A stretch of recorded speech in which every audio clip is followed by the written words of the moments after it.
Good morning guys, কি খবৰ আপোনালোকৰ? আশা কৰোঁ সকলো ভালে আছে আৰু ময়ো ভাল আছোঁ। এখন লেহেংগাৰ চুন্দি মই লেচ লগাই আছোঁ। এইটো লেচ লগোৱা হৈ গ'ল। পূৰা ডিজাইনটো আপোনালোকক দেখাই আছোঁ। এইটো হ'ল পূৰা ডিজাইনটো। কেনেকুৱা লাগিছে ভাল লাগিলে কমেণ্টত জনাব নাপাহৰিব। এইখন হ'ল মেখেলা চাদৰ, ইয়াতো লেচ লগা হৈছে। এইবোৰ লেচ লগাৰ পিছত ডিজাইনটো বহুত ভাল লাগি আছে।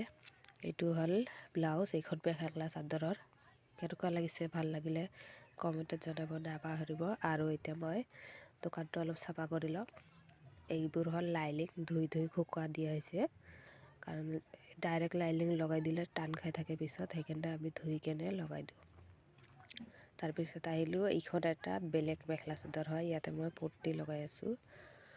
আৰু আপোনালোকক যদি মোৰ ভিডিঅ'বোৰ ভাল লাগে তো লাইক কমেণ্ট শ্বেয়াৰ কৰিব আৰু মোৰ চেনেলটো ছাবস্ক্ৰাইব কৰি দিব। আজি ভিডিঅ'টো ইয়াতে শেষ কৰোঁ, বেছি ডাঙৰ